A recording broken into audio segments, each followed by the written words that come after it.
magacaydu waa Axmed Haarun Maxamed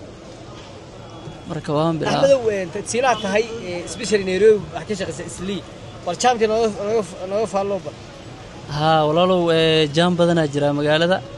hadda maanta oo kale waa maalin oo sabti ah magaaladana jaamkeeda aad u badan yahay khaasatan Islii marka hadda ka baxday Islii wax jaam oo hadda dareemaysa ma lahan marka ma Islii bas aha jaamka talabaad ma maalin qaar ay leedahay jaamku soo mar walba jaamku u socda wallahi hadda shalay oo kale oo jaa ahayd oo jamca ahayd wax jaam oo saas wadi kama jirin Islii maanta oo kale oo sabti tahay oo maalmaha meelaha kale ay furan yihiin Islii ayada mar walba jaamku u badan yahay maxaa sababay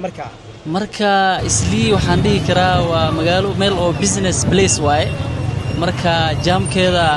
saas u badan yahay marka maxaa dawladda ugu baaqaysaa dawladda hoose waxaan ugu baaqayaa in ay sharciga oo gawaarida horta waa in la dhaho sharciga inay si fiican u isticmaalaan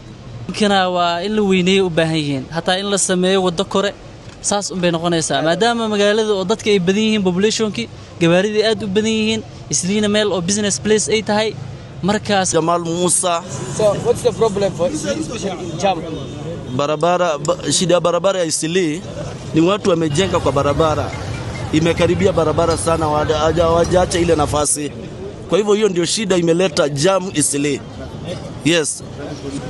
tunaomba serikali, tunaomba Ruto tafadhali wanaongea na watu waache kujenga kwa barabara. Ani mgaha Abdurrahman Said Mesha Islii wanchoga. The business is not bad and it's not good because Mesha babuke jamwa too much as long if you look the situation the business go down because Mesha shako male because of traffic jam Mesha babuke too much barbara. So the issue is the government we look the important things for the public or for the rest of the people to help to open the jam. Mesha jam hata hapa serikali mesha wa be serious biashara zokoa lakini hata mesha jam winter biashara male because too much traffic jam. I am asante wala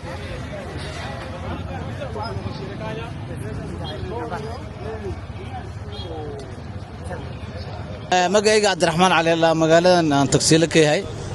midda kale Islii wad maxaa baabuurta isku badan ee wadooyinka oo yar midda kale dawladda maxaan ka codsanaynaa wadooyinka la weyneeyo oo saasa codsanaynaa baabuurta isku badan wadooyinkana aad bay u weeriyaan